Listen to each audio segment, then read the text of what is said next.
Hi, everyone, and welcome back to the Hard Truth Diamond Podcast, Caveat Emptor. I'm your host, GIE Judy, and this is my lovely co-host, Mr. Colin Ferguson. Do I look good in this shirt, by the way? Yeah, it was just in my makes your arms look a little small, but really, okay. really, it downsizes my downsizes. Anyway, welcome back, everybody. The Hard Truth. We had our most views, I think, last week of any podcast, and it was probably the name. We're working to bring. It could have been our new logo that you designed. Like, people don't really understand how talented and gifted you really are, and that's one of the things I knew about you when I first met you, and. When I hit on you at the gym? When you hit on me at the gym, exactly. Hey, you're more than just a pretty face. That's Colin's side of the story, okay? That's more than just a pretty. You're more than just a pretty face, and you're a talented person. And Thank you must be so grateful to have me in your life to help develop these skills. And hey, like this podcast, for example, we've talked about this a little bit before, but. I mean, it's you. You set it up. You do all the recording. You do everything yourself. I feel so good right now. And I just want more. Yes, okay? exactly. So I was watching the Joe Rogan podcast the other day, and I want to do those when you're talking. So we do a two-camera podcast, and like we do on our TikToks. You know what's interesting? He does the exact same thing with the inserts. I wonder if he copied us. Yeah, I think so. I think he did. I think he was inspired by Joe's us. on. We're going to have to track him down and get him watching our podcast for sure. But yeah, the hard truth, taking you backstage in the diamond industry and really sharing things that other people, other industry people, the industry don't want you to know. And sometimes it gets us in a little bit of hot water, but we like it. We like it. We don't mind. Today's topic is actually going to be about diamond certification. Don't get too close, please, because we can't see your face. Oh my God! Do you see the way he just pushed me back? This is what you do constantly. So for almost a year, for 42 episodes, which episode are we on now? This 41. is 41.2. No, 41.2. Yeah. Since we changed the name. No, right? 40 point. We're on 40. It's math. Yeah. I'll deal with it, okay? So you just leave that one with me. Okay, we're good. We're good. Anyway, yeah, let's just steer away from that sort of thing, okay? When numbers come up, you need to stop talking, okay? Oh my God. Anyway, so we're talking about one of your favorite subjects, and where you have certification from is the Gemological Institute of America. And what's the three topics, the three reasons to use the GIA? Is this what we're talking about? Yes. If it's the numbers 3 or below. Colin, stop that. So I want to talk a little bit about diamond certification, because really it's just a business and it's not regulated, and there's going to be some businesses where you can trust and those that you cannot trust and just want to take your money. So when we're talking about certification, to be very, very clear, it's the documents that independent laboratories do to verify. They won't give you prices or valuations, although one of them has started doing this, and we're going to talk about this in a few minutes. But documents verification of the quality or the grade of your diamond. And I'm going to tell some pretty hard-hitting stories about this. And we were going to talk about the 3 reasons. What were they? Well, the top reason is the Gemological Institute of America. They are the leading experts in the diamond industry. And so they are credible, they are accurate, and they are the most consistent by far of all of the certifications out there on the market. And rumor has it they do up to 80% of the certificates in the world. They have campuses all over the world. They're the leading educational facility in the world for diamonds, and housing the most advanced laboratories, which is a compelling reason to use them. I've had an intimate relationship with the company, becoming most intimate back in 19, yes, I know I don't look old enough to be saying this, but back in 19 '93, and you can see this on our Instagram, where I met with the heads of De Beers at the time and the heads of the GIA at the Fairmont in Victoria, British Columbia, Canada, in a time when De Beers officials couldn't even fly over the United States to talk about the grading system and to make changes to it, if you could imagine, that really didn't, at the time I didn't realize, didn't really benefit our clients, but benefited the industry instead by making the grading much laxer. So that really at the end of the day, and we're seeing this right now with De Beers and the GIA, where they're teaming up again, where the grading became much laxer, where an imperfect diamond, which to me has been and still is, if you can see something with your naked eye, top or bottom, it's imperfect. Well, that's not how the system works anymore, and stopped after 1993 and has only gotten worse as they've made certification more lax, really, and not strict.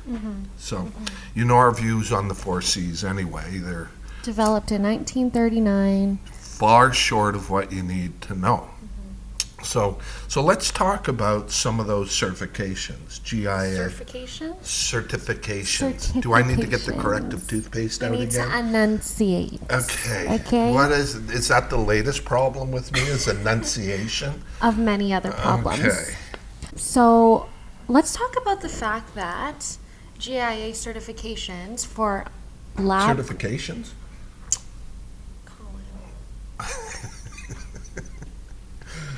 for lab-grown diamonds was only a much more recent thing. They used to not certify lab-grown diamonds. Well, and this now is they an do. interesting story as well. Have we talked about? Can you take your arm off? Okay. Thanks. Wow. Because when you edit the tape, you hear Yes, the it's noise. go Okay. doo, doo, doo. I'm going to start kicking under the desk every once in a while. Okay, how about let's not have to a podcast confuse then, you. okay? Okay. Oh, whoa. Biatch. Okay. Wow. Are we heading into week 4 here? What's happening? The reason is that the GIA got into this game, and a lot of it is predicated on the growth of laboratory-created diamonds, because up until the GIA got into the game, and I think it's just 2 Christmases ago, I remember it was December, the Christmas before last, where they'd said they were never going to certify a diamond that came out of a laboratory. They had to do a complete about face on it.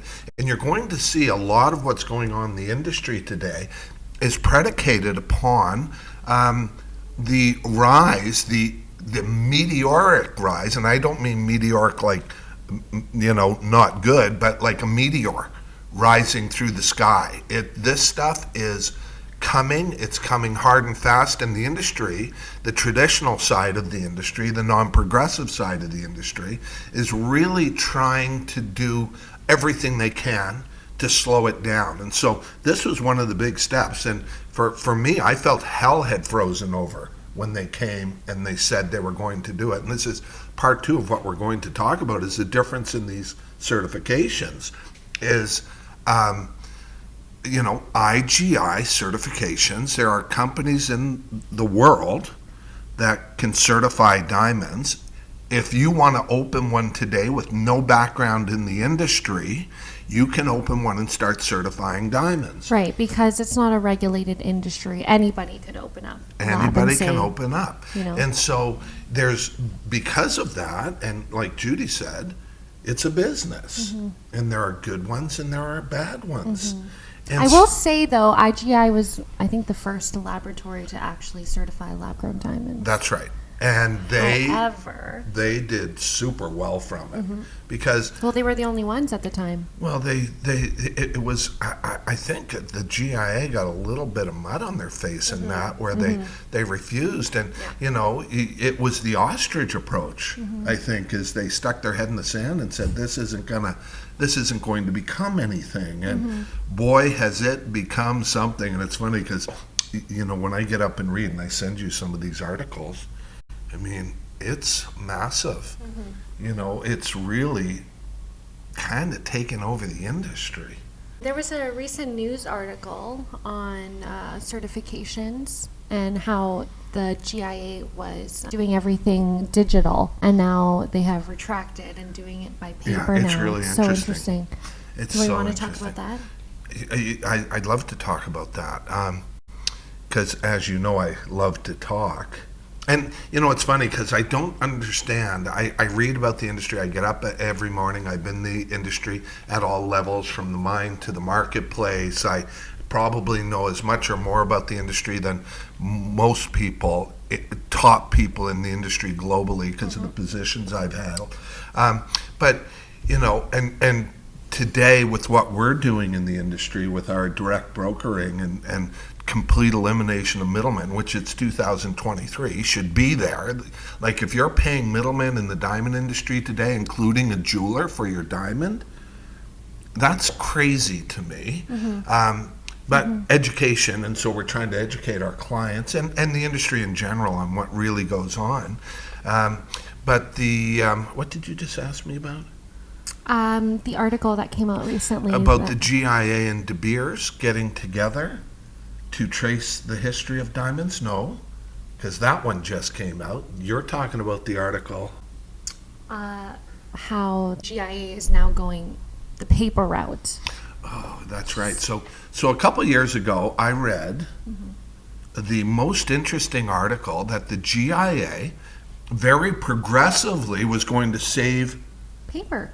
Save trees, save the environment by going paperless and doing digital dossiers. So a GIA dossier, so you understand, just one second. It's my time to shine now. Shine, girl, shine. So they did the right thing by going digital and doing... The GIA does 100 million, last I checked, 100 million US, it's probably more than that now, certification of diamonds. And that certificate, and I'm going to show one here. For those of you who are listening, you can find the video on YouTube. This is a certificate from the GIA. Now, for those of you who can't see it, first of all, it's a big plastic sleeve that's never going to biodegrade. Okay, it's going into the environment, it's staying there forever, that covers this document. And then with it as well is a paper document that has been, what is that cover called again? Laminated. Laminated. So it's a laminated paper document that is never going to biodegrade. I don't think lamination does either. And I thought kudos to the GIA because of our 4 E's, of which 2 are environmentally friendly and ethical. So is it ethical to poison our industry? The industry knew about this. It was coming for 2 years. But I think the industry, the retail diamond industry, has had enough.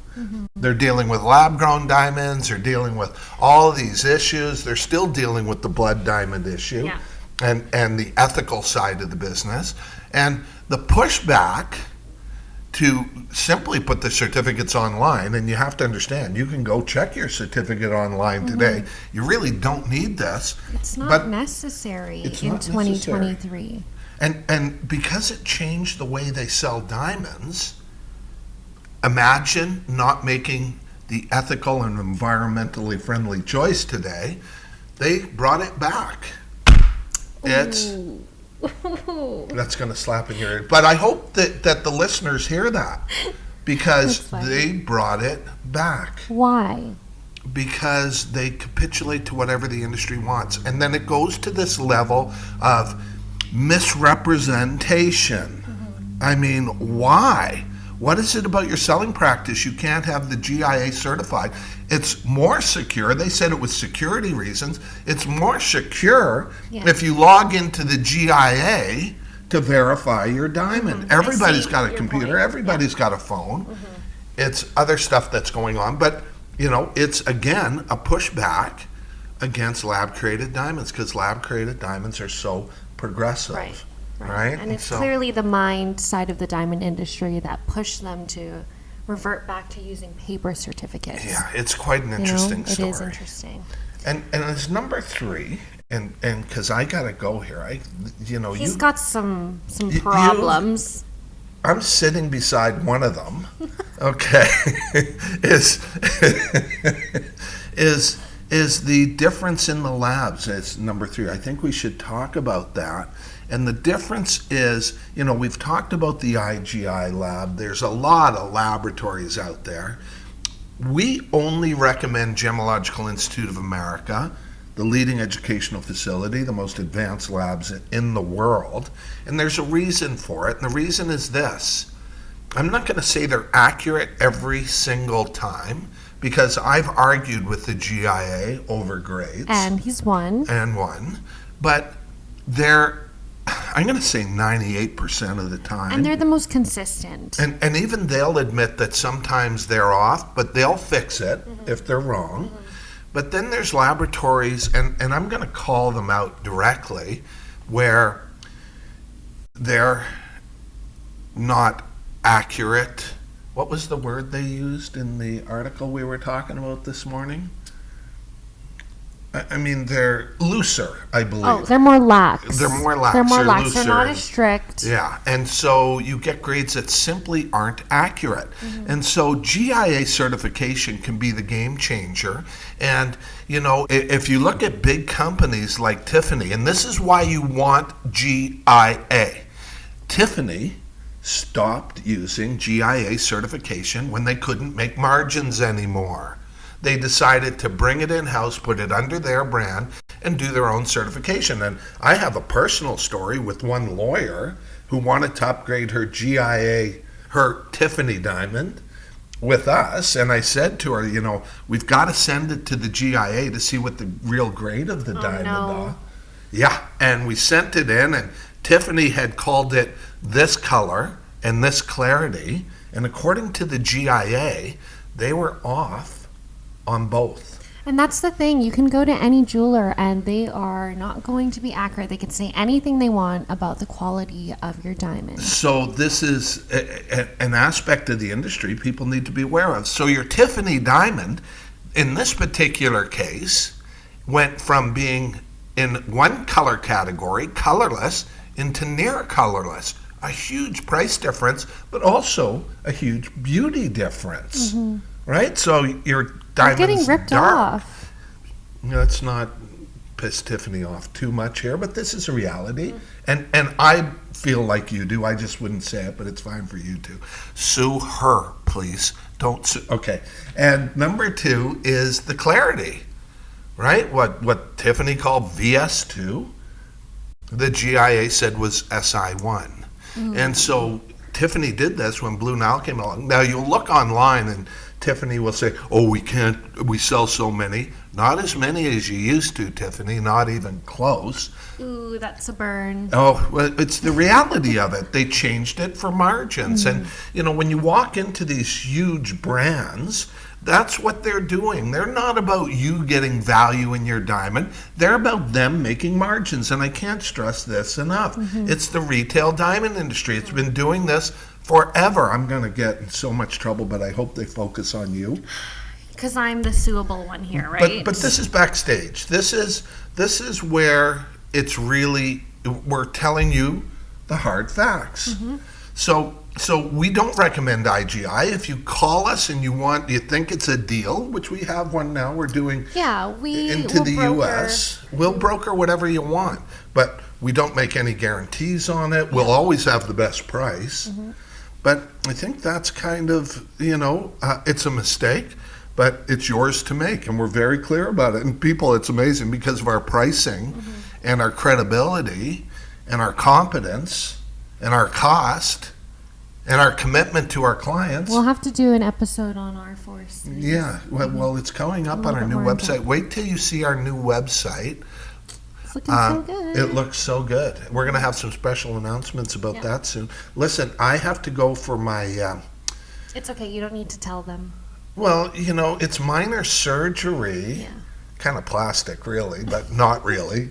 It's minor surgery, and you shouldn't be making fun of me. I'm not making fun of you. What if I go under and never And you don't come back? back? Who are you going to get for the podcast? See, I already have someone. I already have the very beautiful Katrina to replace you if anything happens. So I'm going to replace you with her. What? No, who's that actor again? Maybe you can call him up. Doesn't. Oh, really? Doesn't ring a You're going to bell. replace me with her? Or I could be a one-woman show. Anyways, you guys, thank you for tuning in. Thanks for tuning in. That's some backstage. You got questions? You want to expand on anything? You disagree with us? Please reach out. I love it when people disagree. Is that cute? See you next week.